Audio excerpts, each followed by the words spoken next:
very good day to you and happy weekend. And we will continue our Millionaire Journey series. Okay, and this time around, instead of talking about getting your first 10,000, we're gonna move into our next most important milestone, which is 100,000. Okay. All right. Just a recap on what we're doing. I'm using this book, The Wealth Ladder by Nick Maggiulli, and I am taking the concepts in the book. I'm recontextualizing the points in the book to Singapore. Okay. And the second part of the series is a lot more fun. It deals with getting your first $100,000. And this is a very emotionally charged milestone. Because in the past, when you have an influencer who says that this is I was able to make $100,000 before the age of 30, there is a lot of hate, right? So the first book I've ever written, Growing Your Tree of Prosperity, is actually a book 20 years ago where I just described how a person at that point of time can get his first $100,000. All right, so um, it is a precursor to the FIRE movement, and since I wrote that book, I appeared on the newspapers. I was somehow made to be a controversial person, but because I'm a guy, I guess the hate was not that bad. All right, but I noticed that Singaporean, especially some of these toxic male Singaporeans, they tend to get very hostile, especially when a female influencer gets $100,000, right? I don't understand why, and I'm not going to talk about it today. Maybe in the future I'll talk about the red pill, and we can like dive deeper into incel culture. But yeah, but I think that's not the point for this video. All right, we're just going to talk about $100,000. Okay, and this is especially important because Charlie Munger, it's Warren Buffett's buddy, he said, I don't care what you have to do. If it means walking everywhere and not eating anything that wasn't purchased with a coupon, find a way to get your hands on 100,000. I totally agree with this. And I do not know who Charlie Munger is. When I was getting my first $100,000, I wish there was someone to guide me along and tell me this. All right, because $100,000 is a very important milestone. It is achievable for Singaporeans who have a degree within a very reasonable period of time, but you need to do it with a strategy, right? A strategy, and you need to do it with a lot of grit, a lot of determination, and the willingness to delay gratification. Okay. All right. So let's talk a little bit about earning your first $100,000 and where have you achieved so far after the first video. So if you have not have at least $10,000 in a high yield savings account after deducting your credit card loans, right? Go back to watch the first video on how to get $10,000, because otherwise, you're always one step away from poverty and disaster. So you shouldn't even be thinking about getting your first 100,000 after that, because the skill set is very different and the mindset is also very different. Okay, so at the stage of trying to get your first $100,000, all right, you can reduce your liabilities by amounts owed via your study loan. All right, so just to make it very clear, the best approach is let us not include your CPF in your net worth calculations yet, right? You will come in later after you get the $100,000. Okay, but at the moment between $10,000 to $100,000, I wouldn't say that you're safe yet. Okay, so you should consider your investments and whatever amounts you have in your bank account, and you have to deduct your credit card loans if any, and you shouldn't have any if you start this journey, right? But if you have a study loan, the study loan will now be considered part of your liabilities when you calculate your $100,000. Okay, so I think this would make the first $100,000 a lot more challenging than your first 10,000. So what is the best way to do this? Okay, and the motto in the original book is learn today and earn forever. Okay, the first suggestion is to simply upgrade yourself, right? And your best move is to pursue a degree that interests you, enhances your skills, and increase your earning potential. So for those people who are already a degree holder from the top 3 universities in Singapore, I would say that you're relatively safe, all right? That degree is probably able to feed you at least until your first $100,000. Okay, the half-life of knowledge is now very short, but your first degree should be able to get you to 100,000. Okay. Now, for the reality of Gen Z workers is that cohort, about 60% of that cohort will have some kind of a degree, either a private or a local degree, right? So if you do not have a degree, it can hold you back. You can be stigmatized, right? And while artificial intelligence will disrupt qualifications, artificial intelligence can also ensure that when you submit a resume and you don't have a degree, you could be simply filtered out by computer software, which is quite terrible, which is a terrible place to be. So I'm currently preparing for my ACLP2 certification. I have classmates who do not have a degree. They're very smart, they're very brilliant, but they've explained to me the amount of stigmatization that they face in the workplace simply because they lack a piece of paper. So they're doing everything that is within their power to get a degree, but the journey is very long. It's very, very painful. All right. So this is the reality. I'm not saying that I enjoy this, but this is the kind of society that we're living in today. All right. So you have to pick a degree that interests you, enhances your skills, and increase your earning potential. All right. That itself is not easy.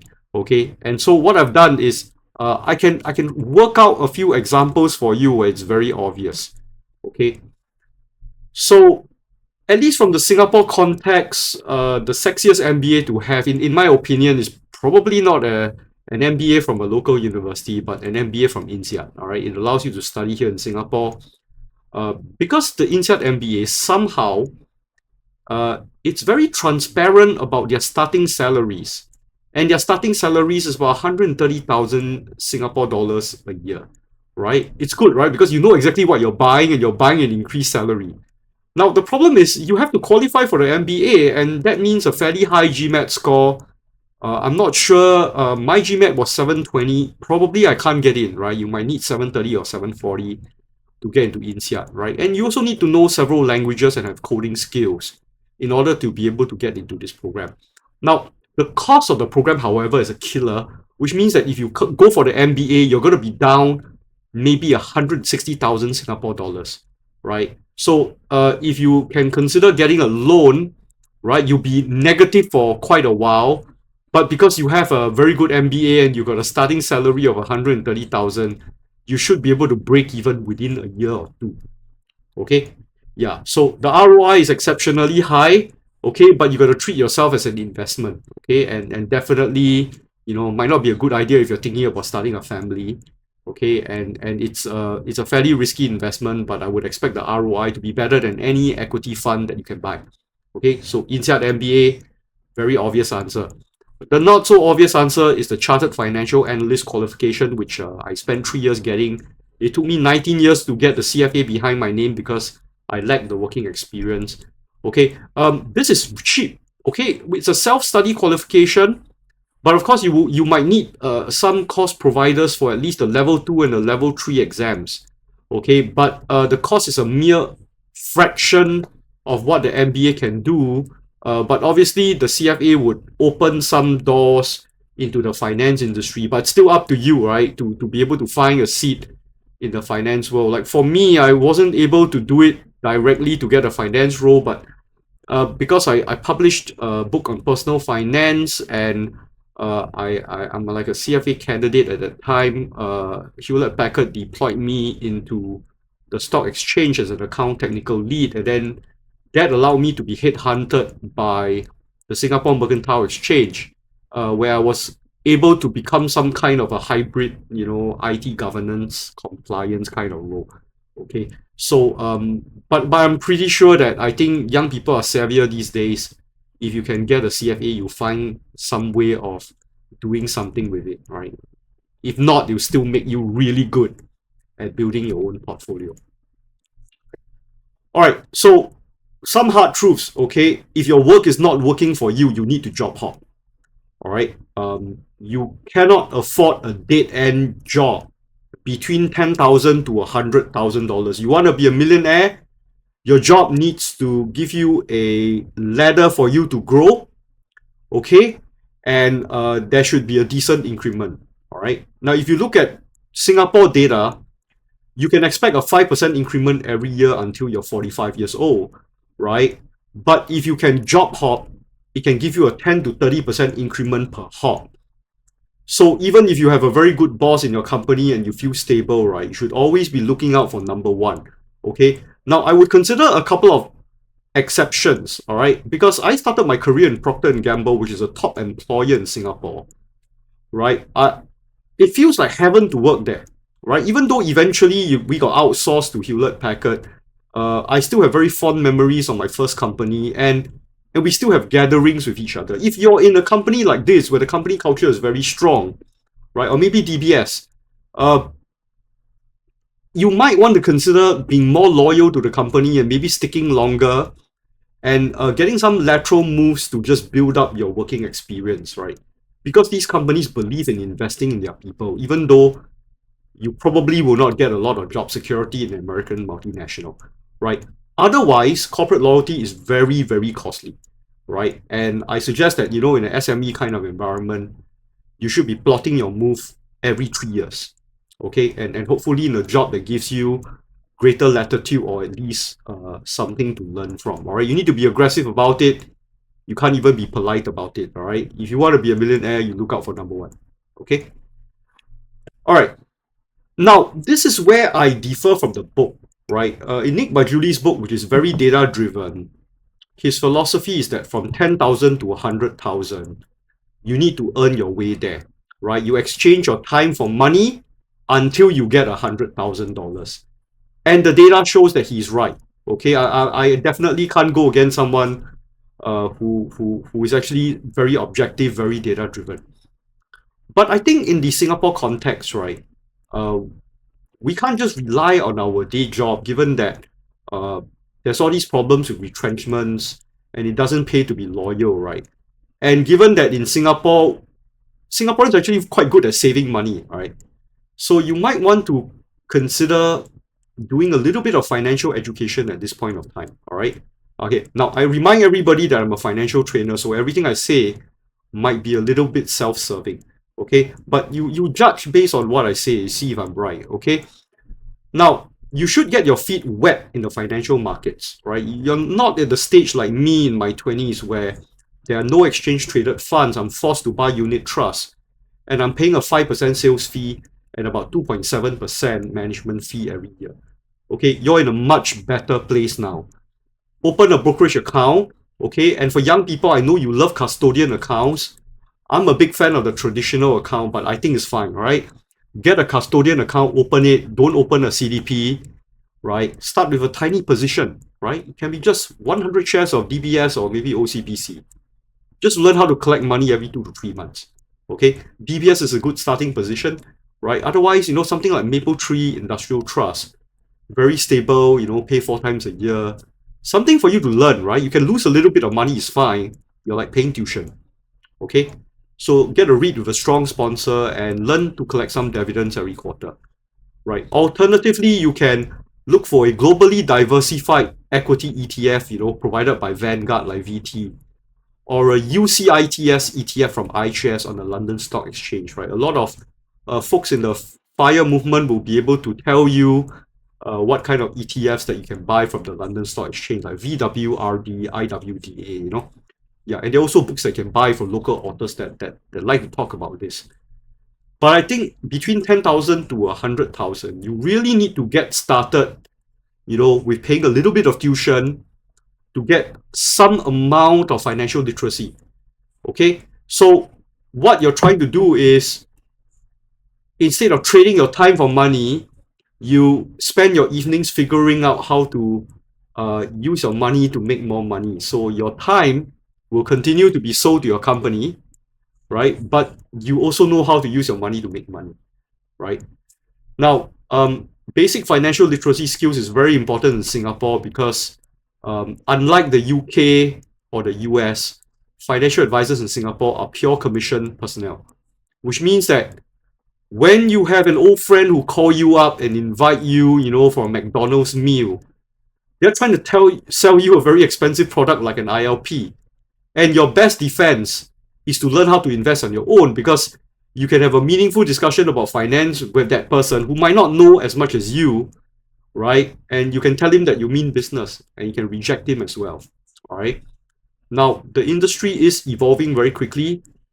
The person who calls you might be a very popular leader from JCRC in your hostelite days, right? So it's not like my time. It's not like an Abing who wants to buy you a McDonald's meal and shove ILPs down your throat, right? Could be a close friend.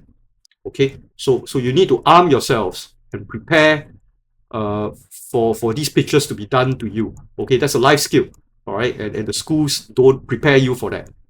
Okay, so the whole point is not to get rich. You want to get smart about different ways to earn money, right? Start with a very big blue chip stock that wouldn't hurt you too bad if it goes south, or global equity ETF. Just learn how to get started. Okay, and if you decide to do the CFA path instead of the MBA path, it synergizes very well. Having a brokerage makes you taken more seriously in class, right? One of the things I learned when I was doing my master's in applied finance as a total rookie and as a person who buy unit trust is that people don't respect you because you're basically a guy in your mid-20s. You don't know anything about finance.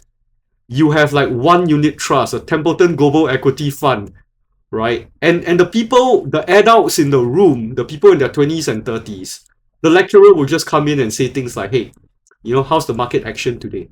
Right? And the broker would then talk about the market action, right? And I feel so inadequate, right? And the good thing is that maybe that inadequacy, spurred me forward to become so obsessed, right, with learning finance.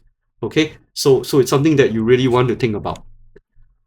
All right, so it's not easy to land $100,000, right? Earning more money, generally speaking, is more important at this stage. Okay, so where there is an opportunity to find a way to increase your income, job hop to a better place, or develop a skill that's valuable in the industry, you need to put that as a priority. Okay, then your second priority is to build a frugal lifestyle so that you can retain most of your earnings. All right, and save the majority of your income. Right, in investing is just icing on the cake. Right. Okay, a little bit about how I did it. Now remember that I'm from a different generation. I'm Gen X. I'm not trying to tell people that you have to do things my way. I'm just sharing with you my story. It's going to be very different from your story, okay? So when I hit $100,000, I just wanted to focus on my skills, right? But I don't think I did it correctly. I wanted to be the certification king of the office. So I've got all the certifications: HP UX, Microsoft, Red Hat, Linux, Cisco, you name it, I have it. I was certified Novell administrator for a certain while, right? I have 20 to 30 certifications, but the problem is they don't really increase my earnings because I was already in a multinational and I've received relatively high increments for my first 5 years of work. And the increments were because of performance. They were not because of that Christmas tree I have that's decorated with IT certifications, right? So there's a little bit of regret, but I'm a pretty curious and open-minded person by nature. If you stop me from doing IT certifications, I'll end up learning something else, right? So maybe you don't do it my way, and as because I've gone through this myself, I am also very skeptical about things like SkillsFuture, right? Because if you go through all your SkillsFuture WSQ courses, you're just going to end up like me in my 20s and all that. And your increments is still going to be driven by the company you work for, right? If you're in a multinational, you're in Google or Facebook, you're going to have a better increment than if you're with an SME. Okay, so these are the harsh facts, right? I'm just sharing with you my experience. Okay, now, I felt that going for my master's in applied finance and passing my CFA exams was probably the most consequential learning event in my life. In fact, the first consequential event, right? But not in the way that is expected. My salary was pretty decent in IT for me to quit, right? And I didn't want the problem of joining the finance industry, then declaring the number of dividend stocks I have, and then creating a huge mess, right, in my life. So IT allowed me to build my capital without reporting my wealth, right, on a regular basis. Okay, so in fact, in my master's class, there were some classmates who got retrenched after getting their CFA charter, right? Yeah, so yeah, but one of the things, one of my lecturers, if any of you were taught by her, you're very fortunate, Lam Swee Sam. She said, maybe you wouldn't get a job after getting this master's, but you will learn a lot about personal finance. You can build a portfolio yourself, right? And what she said actually turned out to be really true, right? Okay, so what worked for me to get 100,000 was a lot of overtime, right? a lot of time in the data center where I saved most of my money eating like economic rice, and I largely maintained my pre-$10,000 lifestyle. So I lived like a undergraduate, okay, and I didn't even dare to date, right, before getting my first $100,000. I know young people, you will date in national service and all that. I'm very conservative, I didn't even dare to date before getting my first 100,000. Okay, I don't expect millennials, not millennials are quite old these days. I don't expect Gen Z to do what I say. All right. Okay, so one thing is that up to my first 100,000, there were no special events that generated significant income. My funds were invested in unit trusts. They were shit. Okay, 5% sales fee, 2.7% management fee. All right, I still made some money because they were diversified globally. All right, and the story of how I transitioned into dividends investing came much later. But for the folks who attend my preview, you know what actually happened, right? So I would say that my own experience for my first 100,000 squares with Nick Majuli's data-driven insights. Okay. All right. A final word on insurance. I've not been talking about it. At this stage, I am neutral as to whether you should get insurance. All citizens have MediSave, MediShield up to B2 Ward. There is a dependents protection scheme, and a lot of people that serve the army have the SAF Group Life Insurance. This is bare minimum. I think it is now. Okay. Now, if you do not agree with me, you say, no, I still need some insurance, because I have dependents, then by all means, get an advisor that is a salaried personnel rather than someone who is incentivized to shove products down your throat and earn a commission from it, right? But of course, if you do this, you have to pay money for advice, right? Yeah, but you want to get rid of that conflict of interest, all right? So I won't talk too much about insurance. I'm not an expert in it, all right? But you really need to start thinking about the kind of risk that you have, and you want to transfer that risk elsewhere. All right. And that's all I have to say about the second stage. I will be assembling these videos into a mini course on becoming a millionaire. And obviously the slides will be improved and enhanced. And there will definitely be more material on investing after I convert it to a mini course. All right. So if you like my content, subscribe to my channel. You can buy me a coffee at this link. If you want to listen to my story, figure out how the FIRE movement works, Google ERM intro, pick the first link and come for my next preview. And with that, thank you very much, and I will see you, all right, on the next video. Goodbye.